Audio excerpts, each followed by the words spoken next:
Let each thing you would do, say, or intend be like that of a dying person.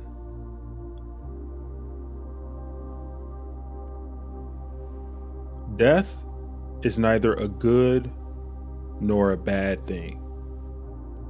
For that alone, which is something, can be a good or a bad thing. But that which is nothing and reduces all things to nothing does not hand us over to either fortune.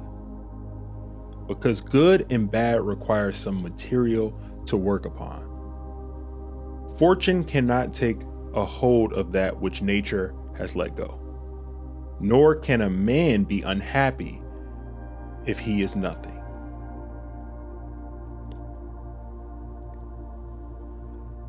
I cannot escape death, but at least I can escape the fear of it.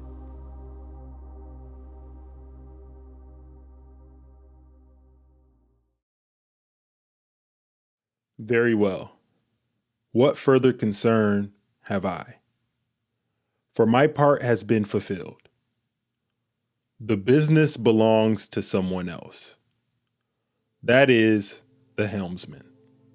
But more than that, the ship goes down. What then have I to do? What I can. That is the only thing I do.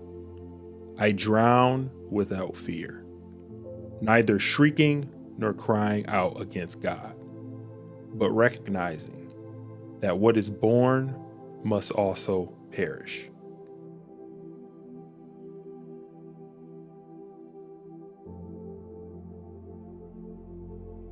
Death is not an evil. What is it then?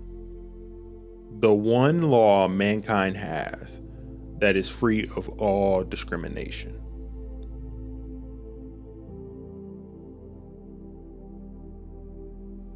Is any man afraid of change? What can take place without change? What then is more pleasing or more suitable to the universal nature? And can you take a hot bath unless the wood for the fire undergoes a change? And can you be nourished unless the food undergoes a change? And can anything else that is useful be accomplished without change? Do you not see then that for yourself also to change is just the same and equally necessary for the universal nature?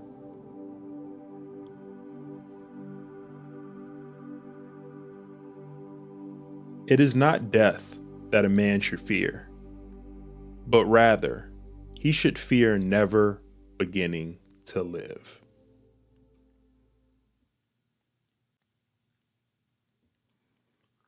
What is death?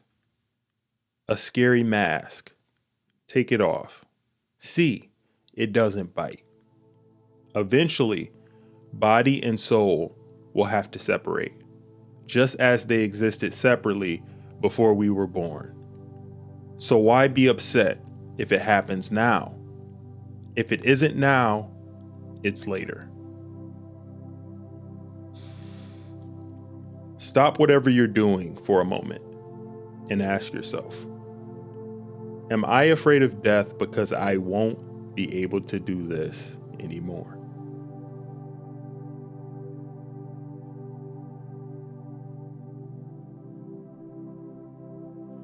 What upsets people is not things themselves, but their judgments about the things. For example, death is nothing dreadful, or else it would have appeared dreadful to Socrates. But instead, the judgment about death, that it is dreadful, that is what is dreadful. So, when we are thwarted or upset or distressed, let us never blame someone else, but rather ourselves. That is, our own judgments. An uneducated person accuses others when he is doing badly. A partly educated person accuses himself. An educated person accuses neither someone else nor himself. No evil is honorable, but death is honorable. Therefore, death is not evil. Remember also that each man lives only the present moment. The rest of the time is either spent and gone, or is quite unknown. It is a very little time which each man lives, and in a small corner of the earth. And the longest surviving fame is but short, and this conveyed through a succession of poor mortals, each presently a dying, men who neither knew themselves nor the persons long since dead.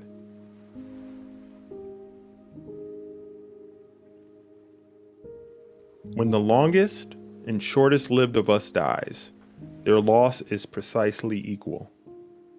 For the sole thing of which any of us can be deprived is the present. Since this is all we own, and nobody can lose what is not theirs. Because a thing seems difficult for you, do not think it impossible for anyone to accomplish. Let us prepare our minds as if we'd come to the very end of life. Let us postpone nothing. Let us balance life's books each day. The one who puts the finishing touches on their life each day is never short of time. Accept death in a cheerful spirit, as nothing but the dissolution of the elements from which each living thing is composed. If it doesn't hurt the individual elements to change continually into one another, why are people afraid of all them changing and separating? It's a natural thing, and nothing natural is evil. About death, whether it is a dispersion or a resolution into atoms or annihilation, it is either extinction or change. You can discard most of the junk that clutters your mind. Things that exist only there, and you will immediately make vast space for yourself by grasping the whole universe in your thought. By contemplating the eternity of time, and by reflecting on the speed with which things change, each part of everything, the brief gap from birth to death, the infinite time before, and the equally infinite time that follows.